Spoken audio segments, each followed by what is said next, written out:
હું જિગ્નેશ રાઠોડ, જસદણ તાલુકાનું શિવરાજપુર ગામ. હવે જે શિવરાજપુર ગામની અંદર જે દેવી પૂજક સમાજના જે લોકો જે બળદનો જે વેપાર કરતા હોય અને અત્યારે એ લોકોને બળદને જે કાંઈ ખાવા પીવાનું કાંઈ ઘાસ ચારા નાખતા ન હોય અને જે આ તમે અત્યારે ઢોર જોઈ શકો છો, જોવો આ ઢોર 2 દિવસથી પડ્યું છે, આ કાંઈ નીણ પૂળો નાખતા નથી અને જો આવી રીતે 2 દિવસથી આ તડફડે છે. તમે જોવો આ અને મરી જાય એટલે આ તમે નદી જોઈ શકો છો, એ નદીની અંદર ફેંકી દેવામાં આવે છે. આ ઢોર જોવો તમે, આ કોઈ બીમાર ઢોર નથી, પણ આ માત્ર ને માત્ર ખાધા પીધા વગરનો આ ઢોર જીવન મરણ વચ્ચે ઝોલા ખાય છે. બરોબર. હવે અમારા જે ગામના છે જયંતિભાઈ પરમાર, હવે એ જયંતિભાઈ શું કહે છે સાંભળો તમે.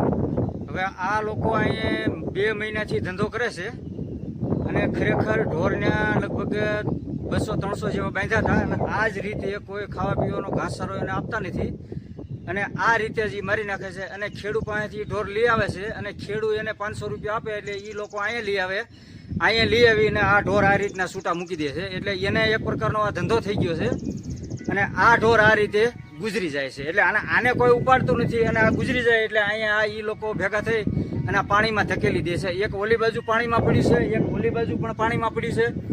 એટલે આની કંઈક વ્યવસ્થા થાય. અને અહીંયા અમારે પીવાનો ટાંકો છે, પાણીનો કૂવો છે, એક ઝીલો છે, એની અંદરથી આખું ગામ પાણી પીવે છે.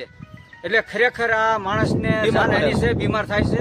એટલે આની કંઈક વ્યવસ્થા થાય તો સરકાર શ્રી પાસે અમે એવી વિનંતી કરી છે તાત્કાલિક ધોરણે આની વ્યવસ્થા કરે તો સારું. તમે જોવો આ હજી જીવતું છે, જોવો હલે છે, જોવો હજી અત્યારે આ જીવતો છે, હમણાં આ મરી જશે એટલે આ પાણીની અંદર ફેંકી દે. બરોબર. હવે આ પાણી રહ્યું આખું ગામ પીવે છે અને જે અહીંયા ટાંકો અને જિલ્લો છે આ પાણી બધું જવીને એમાં જાય છે. એટલે આમાં અત્યારે રોગચાળો ફેલાય. બરોબર. એટલે અત્યારે ખાલી આ એક ઢોર નથી, હજી બીજા પણ બળદ છે, હાલો આપણે બતાવી. એટલે આ વિડીયોના માધ્યમથી તાલુકા વિકાસ અધિકારી અને રાજકોટ ડીડીઓ સાહેબ ને આ વિડીયો ની જાણ થાય. બરોબર. જો આ પૂછ્યા બધા ઢોર જો હવે આ પાણીની અંદર આ એક ઢોર ઓલું બીજું તડફડે છે અને આ બીજું જો અહીંયા કણે આ તમે વિડીયોમાં જોઈ શકો છો. જો આ બીજું બળદ છે, જો આ મરી ગયેલું છે અને પાણીની અંદર ફેંકી દેવામાં આવ્યું. જોવો તમે, ચોખ્ખું દેખાય છે. જો માખ્યું કેટલું છે કેટલું ઉફી ગયું. જો આ ગંદકી જોવો તમે, જોવો આ. એટલે તાત્કાલિક ધોરણે અમારી એવી માંગ છે કે આની વહેલી તકે આની કાર્યવાહી કરવામાં આવે, જેથી કરી આ પાણી ગામ લોકો પીશે તો ખોટે ખોટું બીમાર પડે અને આ પાણીનો બગાડ થાય. બરોબર. અત્યારે ચોમાસાનો માહોલ હોય અને કોઈ નાના બાળકો હોય તો આ પાણી પીવે તો બીમાર પડે. બરોબર.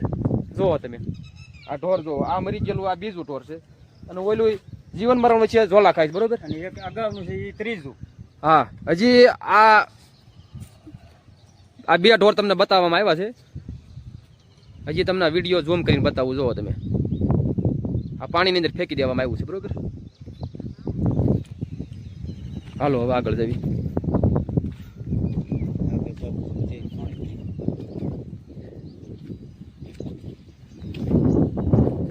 જસદણ તાલુકાના શિવરાજપુર ગામે જે દેવી પૂજક સમાજના જે લોકો જે બળદનો જે વેપાર કરતા હોય અને એને કાંઈ ઘાસચારો નાખવામાં આવતો નથી. બરોબર. અને આ ઢોર કોઈ બીમાર નથી, પણ ખાધા પીધા વગરના આ જે દેવી પૂજકના જે આ લોકો જે બળદનો જે વેપાર કરે છે અને ખાધા પીધા વગર આ ઢોર જો જીવન મરણના ઝોલા ખાઈ રહ્યા છે. એક ઢોર પાણીમાં ફેંકી દેવામાં આવ્યું છે અને આ બીજો બળદ છે. બરોબર. જોઈ શકો છો તમે. અને એ લોકોને આપણે અહીંયા રહેણાંક મકાન હોય અને અત્યારે દુર્ગંધ એટલી આવે છે એની કોઈ સીમા નથી. બરોબર. જોવો તમે, એ લોકોને આપણે વાત કરી કે ભાઈ આવી રીતે આ બળદ મરી જાય તો તમારે આને ખાડો ગાળી અને આને દાટી દેવા જોઈએ, એની વિધિ કરી નાખવી જોઈએ. પણ એ લોકો કાંઈ સમજતા નથી અને મરી જાય એટલે આ પાણીની અંદર ફેંકી દેવામાં આવે છે. બરોબર. જો આ ટાંકો છે પાણીનો. નડતર રૂપ નથી. આ બધું અહીંયા આ પાણી જે રહ્યું એ આખું ગામ પાણી પીવે છે.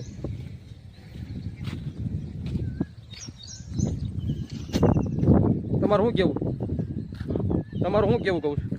મારું કેવું એ છે કે આને તાત્કાલિક ધોરણે આનો નિકાલ થવો જોઈએ, નહીતર આ વિડીયો આપણે વાયરલ આનો કરવો પડશે. એનું કારણ છે કે આની અંદર બહુ ગંદકી છે અને ફરતા આ તાત્કાલિકમાં ધોરણે આ જે ઢોર રહ્યા એ લેવામાં નહીં આવે તો આપણે વિડીયો પણ આપણે વાયરલ કરીશું, બરોબર? હવે આપણે 2 ઢોર બતાવ્યો ને, 3 બતાવ્યું. હવે આપણો આ બતાવી દેવું તને. હા, એ 2 બતાવ્યો ઓલરેડી, અને જે ત્રીજો જે ઢોર છે એ હું તમને બતાવી.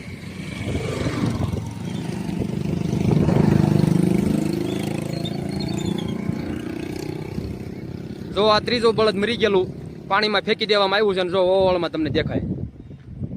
જો આ વિડીયોમાં પોસ્ટમાં તમે જોઈ શકો છો, જે આ બળદ મરી ગયેલું રહ્યું એ પાણીમાં નાખી દેવામાં આવ્યું છે, અને જે આ પાણી રહ્યું એ આખું ગામ પાણી પીવે છે, આખું શિવરાજપુર ગામ, જે 15 થી 20 હજારની વસ્તી હોય, અને આ પાણી ગામના લોકો પીતા હોય, અને આ પાણી પીવામાં આવે એટલે રોગચાળો વધે, બરોબર?